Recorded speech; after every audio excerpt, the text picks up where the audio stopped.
नमस्कार मित्रों, मैं हूं योगेश चतुर्वेदी और आज हम एक बहुत इंपॉर्टेंट डेरिवेशन करने वाले हैं।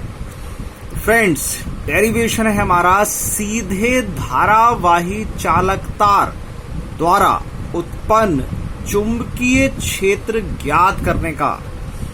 Magnetic field due to a straight current carrying wire. Straight current carrying wire, friends ध्यान देना, सीधा धारावाही चालक तार के कारण किसी बिंदु पर जो चुंबकीय क्षेत्र है या चुंबकीय क्षेत्र की तीव्रता है वो हम आज ज्ञात करेंगे। तो चलिए, जैसा क्वेश्चन हमसे कह रहा है वैसी कंडीशन जमाएं। तो सबसे पहले हमने इस फिगर में लिया एक स्ट्रेट वायर, सीधा तार एक्स वाई, ये इसमें करंट सप्लाई कर दिया आई, तो ये कहलाया धारावाही या करंट कैरिंग वायर। ये हो गया एक स्ट्रेट करंट कैरिंग वायर। अब आप जानते हैं जैसे ही किसी चालक तार में आप करंट सप्लाई करेंगे चारों ओर चुंबकीय क्षेत्र उत्पन्न हो जाएगा। ये किसने बताया हमें? ऑस्ट्रेट ने। तो अब ये जो चारों तरफ चुंबकीय क्षेत्र उत्पन्न हो गया है, इस चुंबकीय क्षेत्र में हमने एक बिंदु ले लिया है P, और इस P वाले पॉइंट पर हमें चुंबकीय क्षेत्र या मैग्नेटिक फील्ड ज्ञात करना है। तो चलिए फ्रेंड्स, इस P पॉइंट पर मैग्नेटिक फील्ड ज्ञात करते हैं। तो आपने जैसे ही ये सोचा कि हम P पॉइंट पर मैग्नेटिक फील्ड ज्ञात करें, तो आपके माइंड में आया कि ऐसा कोई फॉर्मूला हम जानते ही नहीं है जिसके कारण हम डायरेक्ट इस तार के कारण इस पॉइंट P पर चुंबकीय क्षेत्र की तीव्रता ज्ञात कर सकें, क्योंकि हम बायो-सावर्ट लॉ जानते हैं। बायो-सावर्ट लॉ होता है स्मॉल एलिमेंट अल्पांश के कारण किसी बिंदु पर तीव्रता ज्ञात करने का नियम। तो हम चूंकि पूरे वायर के कारण तीव्रता तो ज्ञात नहीं कर पाएंगे, लेकिन हम इस वायर के एक स्मॉल एलिमेंट के कारण बिंदु P पर तीव्रता ज्ञात कर सकते हैं। ठीक है, तो हमने ऐसा ही किया क्योंकि हम बायो-सावर्ट का नियम ही जानते हैं। इसके अलावा हमारे पास कोई नियम नहीं है किसी करंट कैरिंग वायर के कारण किसी पॉइंट पर तीव्रता ज्ञात करने का। तो हमने इस करंट कैरिंग वायर पर, धारावाही चालक पर एक अल्पांश लेना है। तो अल्पांश कहाँ लें? तो हमने डिसाइड कर लिया, ये जो हमारा तार है, इस तार के बिंदु O से R दूरी पर हमने बिंदु मान रखा है P। तो इसी O पॉइंट को हमने बेस बनाया और इस O पॉइंट से X डिस्टेंस, X दूरी पर ये हमने लिया एक अल्पांश AB, जिसकी लंबाई मानी हमने DL। चूंकि अल्पांश बहुत सूक्ष्म लंबाई है, बहुत स्मॉल एलिमेंट है, इसलिए DL लिया है। अब इस DL अल्पांश के कारण हम बिंदु P पर जब तीव्रता ज्ञात करेंगे तो बायो-सावर्ट का जो नियम है वो इस DL लंबाई पर भी डिपेंड करता है, इसमें बहने वाली करंट पर भी डिपेंड करता है, इस अल्पांश से इस P की पोजीशन पर भी डिपेंड करता है। तो हमने मान लिया कि इस अल्पांश से ये जो पॉइंट P है इसकी डिस्टेंस ये y है, और ये वाला जो एंगल है वो एंगल बन रहा है हमारा थीटा। तो अब जब आपने इतनी कंडीशन यहां जमा ली है, तो आपने जैसे यहां पर ये लाइनें मिलाई तो आप देख रहे हो एक ये वाला एंगल बन गया है, अल्फा नाम दे देते हैं इसको, और एक ये बीच वाला एंगल हो गया जो AB अल्पांश पॉइंट P पर बना रहा है, इसको D अल्फा नाम दे दिया। अब इनका क्या यूज है ये हम बाद में देखेंगे। अभी तो जैसा जैसा हमको दिख रहा है वैसा हमने काम कर लिया है। बाकी ये जो मैंने मिलाए हैं ये क्या है? तो मैंने क्या किया है, इस P वाले पॉइंट से तार के दोनों कॉर्नर मिला दिए। अब ये क्यों मिलाए हैं इसकी जानकारी बाद में आएगी। अभी आप देख लो कि इस पूरे चित्र में किया क्या है। तो फिगर में मैंने अंदर का ये जो काम पूरा हो गया, इसके बाद इस P पॉइंट से ये दोनों फिगर मिला दिए। ये दोनों कॉर्नर में फिगर कह गया, दोनों कॉर्नर मिला दिए X और Y। तो इस X वाले कॉर्नर से जब हमने ये P पॉइंट मिलाया तो ये बनने वाला जो एंगल था वो लिया हमने -α1। इस तरफ के सब अल्फा में ले रहे हैं। और ये जो y वाला कॉर्नर मिलाया तो ये वाला लिया हमने प्लस अल्फा 2। अब आप ये सोच रहे होंगे कि एंगल भी माइनस प्लस में लिया। जी हाँ, क्योंकि ये अपोजिट डायरेक्शन में काम करेंगे। ऊपर वाला एंगल ऐसे ऊपर की ओर बढ़ेगा और नीचे वाला एंगल नीचे की ओर। यदि ये दोनों एंगल एक ही ओर बढ़ रहे होते, जैसे यदि एंगल नीचे से ही ऊपर बढ़ रहा होता तो फिर दोनों पॉजिटिव होते, लेकिन अभी एक ऊपर बढ़ रहा है और एक नीचे, मतलब दोनों की डायरेक्शन अपोजिट हैं। तो अपोजिट डायरेक्शन दिखाने के लिए किसी एक में तो माइनस हमको लेना पड़ता, तो हमने अपनी सुविधा अनुसार ऊपर पॉजिटिव और नीचे नेगेटिव ले लिया है। तो इतना काम हमने इस फिगर में किया है, जिसकी सहायता से हम ये मैग्नेटिक फील्ड इंटेंसिटी ज्ञात करेंगे। तो इसी फिगर के बारे में ये सारी जानकारी मैंने यहाँ लिखी है, एक बार जल्दी से हम पढ़ लेते हैं। चित्र में XY एक सीधा धारावाही चालक तार है जिसमें बहने वाली धारा I है। तार के बिंदु O से, ये तार के बिंदु O से लंबवत R दूरी पर, ये परपेंडिकुलर है, बिल्कुल लंबवत R दूरी पर कोई बिंदु P है, ये बिंदु P, जिस पर चुंबकीय क्षेत्र की तीव्रता ज्ञात करनी है। अब ये ज्ञात करने के लिए फिर हमने ये अल्पांश माना था, तो ये लिखा है, माना बिंदु O से X दूरी पर, ये बिंदु O से X दूरी पर तार पर, इस तार के ऊपर ही dl लंबाई का एक अल्पांश AB है। अब वो किस प्रकार है कि ये सारी राशि हमको मिली कैसी, AP की वैल्यू मिली बाय एंगल AVP, AV और ये P, ये मिला हमको थीटा। अल्फा भी मिला था एंगल APO वाला, ये वाला, ये अल्फा है, और डी अल्फा मिला AP और B, ये इनके बीच का डी अल्फा है। इतना काम करने के बाद अब हमको अल्पांश मिल गया, पॉइंट P मिल गया, अल्पांश इसकी पोजीशन आ गई, तो सब क्लियर है। लगा दो बायो-सावर्ट लॉ। तो बायो-सावर्ट के नियम से इस AB अल्पांश के कारण पॉइंट P पर चुंबकीय क्षेत्र की तीव्रता हो जाएगी dV = फॉर्मूला जो है μ0/4π I dl sin theta upon, फॉर्मूले में आता है r², क्योंकि दूरी r मानते हैं, या अल्पांश से दूरी y मानी है, तो y² आ गया। अब बस सिंपल सा काम है कि आपको ये जो तीव्रता मिली, ये dB छोटी तीव्रता है, आप इसका इंटीग्रेशन करिए, समाकलन करिए और कुल तीव्रता ज्ञात कर लीजिए। बहुत सिंपल काम है। लेकिन इस तरफ जब आप इसको इंटीग्रेट करेंगे तो dB का B बन जाएगा, लेकिन इस तरफ जब आप इंटीग्रेट करेंगे तो यहां आपको dl के सापेक्ष इंटीग्रेशन करना है। dl है लंबाई, तो लंबाई के सापेक्ष लंबाई का तो हो सकता है, थीटा का कैसे होगा? तो इसका मतलब अभी हम यहां पर सीधा इंटीग्रेशन नहीं कर सकते। तो कुल मिलाकर अब हमने इसको यहां इक्वेशन फर्स्ट नाम देकर छोड़ लिया। अब हमारा काम क्या है कि हम इसको इतना चेंज करेंगे कि इसका समाकलन हो जाए, मतलब यहां कुछ ऐसा बन जाए जिसका हम इंटीग्रेशन कर सकें। ठीक है, तो यहां dl और साइन थीटा ये हमको दिक्कत दे रहे थे, तो इस प्रॉब्लम को दूर करने के लिए ये हमने A से एक परपेंडिकुलर खींचा, किस पर, ये BP पर। ये हो गया AC परपेंडिकुलर BP, ये लिखा दिया AC परपेंडिकुलर BP खींचा। अब जैसे ये परपेंडिकुलर खींचा तो ये चूंकि एंगल 90 डिग्री हो गए, तो इसके इस तरफ और नीचे वाली तरफ ये बन गए दोनों राइट एंगल ट्रायंगल, समकोण त्रिभुज। तो एक बार हम ये ऊपर वाले समकोण त्रिभुज में लेंगे, एक बार नीचे वाले समकोण त्रिभुज में लेंगे, इसके लिए थीटा एंगल और इसके लिए डी अल्फा, और इन दोनों की सहायता से हम वैल्यू निकालेंगे dl sin थीटा। तो देखिए पहले लिया हमने समकोण त्रिभुज ABC, ये ऊपर वाला ABC, यहां पर लिया हमने, देखो ये थीटा है, ये लंब वाली लाइन है और ये कर्ण, इसका मतलब लंब और कर्ण के रूप में आता है हमारा साइन। तो साइन, देखो ये साइन क्यों लिया फिर समझिए। इस ट्रायंगल में तो 3 साइड है, ये परपेंडिकुलर, ये बेस और ये हाइपोटेन्यूस, मतलब लंब, आधार और कर्ण। लेकिन हमको इस BC की आवश्यकता नहीं है, हम इस AC और AB में काम करना चाह रहे हैं। लंब और कर्ण के रूप में जब काम करेंगे तो वो अनुपात साइन है, तो AC अपॉन AB। AC की वैल्यू फाइंड करनी है तो इसका क्रॉस मल्टीप्लिकेशन कर दीजिए, ये आ गया AB साइन थीटा।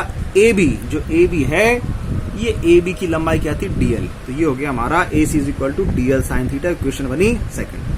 अब जैसे हम ऊपर वाले राइट एंगल ट्रायंगल में आए थे, ऐसे नीचे वाले राइट एंगल ट्रायंगल में आइए तो क्या होगा, समकोण त्रिभुज एपीसी, देखो यही है ए पी और सी, इस एपीसी या एसीपी भी कह सकते हैं दोस्तों, ये राइट एंगल है।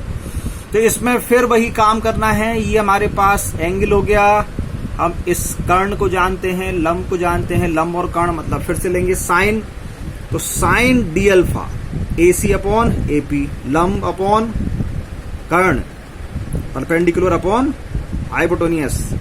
तो ये त्रियक गुणा किया, तो जब एपी का यहां इंटू किया तो एसी की वैल्यू क्या आ गई, एपी साइन डी अल्फा।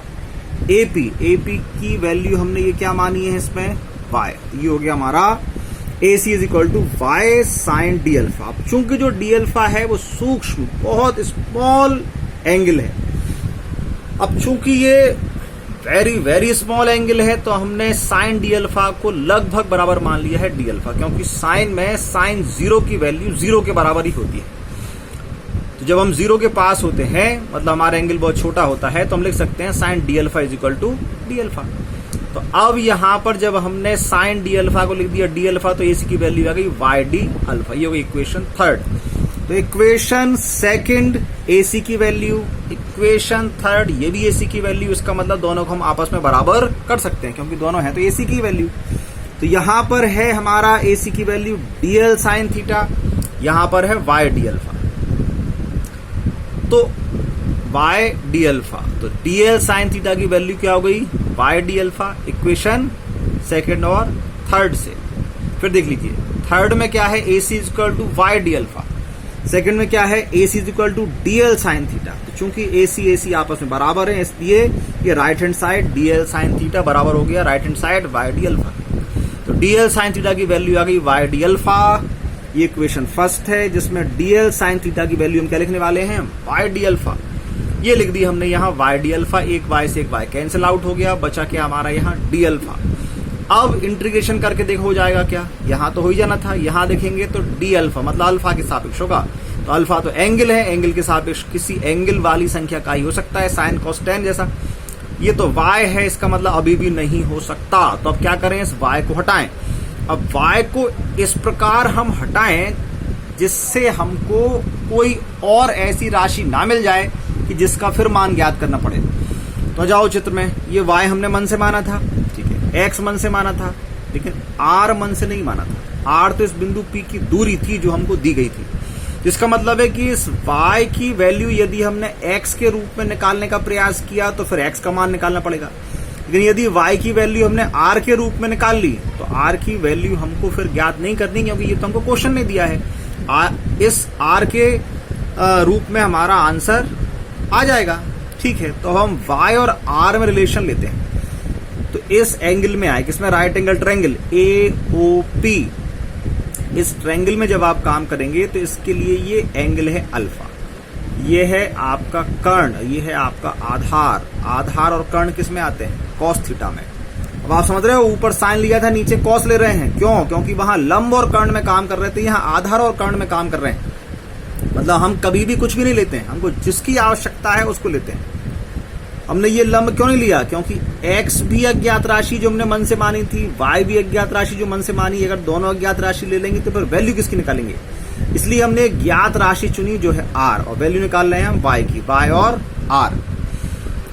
तो आप देखिए y और r में हमारा रिलेशन किसका आया है, cos का, तो cos की वैल्यू आधार बटे कर्ण OP अपॉन AP। ये देखो आधार मतलब ये OP, कर्ण मतलब AP, तो r अपॉन y, ये आ गया r अपॉन y। यहाँ से y की वैल्यू बनाओ तो cos अल्फा नीचे आएगा, r अपॉन cos अल्फा। ये उठाकर कहाँ रख दें हम, इस वाली इक्वेशन में। तो फिफ्थ और सिक्स से काम किया, ये i अपॉन r था, r की वो i अपॉन y था, तो y की वैल्यू आ गई r अपॉन cos अल्फा, ये हमारा d अल्फा। देखो चेक कर लो, ये d अल्फा है, ये i है, ये y है, y की वैल्यू क्या है, r अपॉन cos अल्फा, ये r अपॉन cos अल्फा। तो अब आप जानते हैं ये बटे के भी बटे में आ गई। अब इसको आपको पलटना पड़ेगा, तो पलटेंगे तो cos अल्फा जाएगा ऊपर, r यहीं कहीं रह जाएगा, तो पलट गए, cos अल्फा आ गया ऊपर, ये रह गया r, तो हो गया dB की value mu naught upon 4 pi i upon r cos alpha d alpha. अब आप इंटीग्रेट करके देखो, तो अब जब आप यहाँ इंटीग्रेशन करेंगे तो म्यू नॉट अपॉन 4 पाई कांस्टेंट बाहर, i बाहर, r कांस्टेंट, ये बिंदु P की दूरी है, ये आपको दी गई है, इसको आप चेंज नहीं कर सकते, ये बाहर बचा क्या, cos अल्फा और d अल्फा। तो अब आप अल्फा के सापेक्ष cos अल्फा का इंटीग्रेशन कर सकते हैं। अब हम यहां करेंगे इंटीग्रेशन। अब चूंकि इंटीग्रेशन डी अल्फा के सापेक्ष हो रहा है तो लिमिट भी किसकी आएगी, अल्फा की। अल्फा की लिमिट लेने के लिए हमको पूरे तार के कारण तीव्रता चाहिए है, तो इस पूरे तार को कवर करना पड़ेगा अल्फा से, इसीलिए हमने नीचे वाला एंगल अल्फा के रूप में लिया माइनस अल्फा 1, ऊपर वाला एंगल लिया था प्लस अल्फा 2। ये हमने इस अल्फा के द्वारा, अल्फा के माध्यम से पूरे तार को कवर कर लिया। अब इस पूरे तार के कारण हम बिंदु P पर तीव्रता ज्ञात करने वाले हैं। ये यहाँ लिखा हुआ है, यदि चालक तार के सिरे x व y द्वारा बिंदु P पर अंतरित कोण मतलब बनने वाला कोण क्रमशः माइनस अल्फा 1 और प्लस के अल्फा 2 हो, तब संपूर्ण चालक x y के कारण बिंदु P पर चुंबकीय क्षेत्र की तीव्रता। तो अगर B की वैल्यू चाहिए तो dB का क्या करना पड़ेगा, इंटीग्रेशन लिमिट लोअर से अपर, तो माइनस अल्फा 1 से प्लस का अल्फा 2। dB की वैल्यू क्या थी, μ0/4 पाई I/r cos alpha d alpha. ये चारों चीजें कांस्टेंट है, μ0, 4 पाई I और r कर दो बाहर, अंदर क्या बचा, cos अल्फा और d अल्फा। अब इस cos अल्फा का आप करेंगे इंटीग्रेशन, होगा आपका sin अल्फा। याद रखिए cos का जब डिफरेंशिएशन करते हैं तो माइनस साइन आता है, इंटीग्रेशन करते हैं तो नहीं आता। समाकलन करने पर प्लस का ही आता है, अवकलन करोगे तो माइनस आता है, कंफ्यूज मत होना। तो cos अल्फा का इंटीग्रेशन हो गया sin अल्फा, ये लिमिट आपकी यहां पहुंच गई माइनस अल्फा 1 से अल्फा 2। अब जब आप लिमिट पुट करेंगे, लिमिट रखेंगे तो क्या जानते हैं, पहले अपर लिमिट रखाएगी कहाँ, जिसके सापेक्ष आपने इंटीग्रेशन किया, तो हमने अल्फा के सापेक्ष किया, तो अल्फा के स्थान पर पहले अपर लिमिट, फिर माइनस का चिन्ह आएगा, ये फॉर्मूले वाला है, फिर लोअर लिमिट, ये साइन अल्फा की वैल्यू अल्फा 2 माइनस साइन इस अल्फा की वैल्यू माइनस अल्फा 1 आ गई। अब साइन माइनस थीटा होता है माइनस साइन थीटा, तो ये माइनस बाहर निकल आएगा, माइनस माइनस हो जाएंगे प्लस, ये हो गया साइन अल्फा 1। तो इस प्रकार ये हमारा आंसर है। अब इस आंसर में हमने यूनिट लिए न्यूटन पर एम्पियर मीटर, क्यों, ये ऐसा यूनिट क्यों ले रहे हो, या सीजीएस क्यों नहीं ली, तो आप जानते हो लिखा हुआ है μ0/4 पाई। ये कब आता है, जब हम एसआई यूनिट में होते हैं, इसलिए यूनिट है एसआई। अब इसमें कुछ कंडीशन लेते हैं। पहली कंडीशन ले रहे हैं, यदि तार की लंबाई अनंत हो जाए और जो बिंदु P है वो लंबार्धक पर हो। लंबार्धक का मतलब बिल्कुल बीचों बीच और लंबवत लाइन पर। चलिए तो फिर अल्फा 1 अल्फा 2 की वैल्यू हमने कैसे निकाली, इसको हम चित्र से समझ ले। अब आप इस फिगर को बहुत ध्यान से देखिए। अभी लंबाई ये y और नीचे x तक है। अब ये कह रहे हैं, अच्छा ये लंबवत लाइन P तो है ही, इनका कहना है लंबार्धक। लंबार्धक का मतलब आपने इसको बिल्कुल बीचों बीच से परपेंडिकुलर लाइन से निकाल लिया है, तो ये मध्य बिंदु बनेगा, मतलब ऊपर और नीचे का भाग बराबर, इसका मतलब ये है। चलो अब इसको अनंत तक ले जाएं, तो ये आपका पेन है, ये बना रहा था एंगल। अब यदि इस y की वैल्यू बढ़ेगी तो ये पेन हमारा और दूर होता जाएगा, समझ रहे हैं, ये लाइन ऐसे जाके टच करेगी, बाय ऊपर चला गया तो बाय और ऊपर गया तो यहां से मिलाने वाली लाइन और ऊपर चली जाएगी, तो ये पेन ऐसे बढ़ता जाएगा और बढ़ता जाएगा। अब अगर ये अनंत हो जाएगा तो बिल्कुल ऊपर देखना पड़ेगा, लगभग कैसा हो गया, सीधा। सीधा होने का मतलब एंगल कितना बना हमारा, 90 डिग्री। तो जो सेम केस ऊपर है वो नीचे आएगा, नीचे के इसको बढ़ाते जाएं, ये ऐसा घूमते घूमते घूमते घूमते घूमते घूमते घूमते बिल्कुल 90 हो जाएगा। समझ पा रहे हैं आप, जैसे जैसे ये x की दूरी बढ़ती जाएगी ये लाइन और बड़ी होती जाएगी, और बड़ा एंगल और बड़ा एंगल, अनंत बिल्कुल बहुत दूर हो गया तो ये बिल्कुल सीधा हो जाएगा। तो ये भी 90 और ये भी 90, इसलिए अल्फा 1 और अल्फा 2 के हो जाएंगे आपके 90 के एंगल।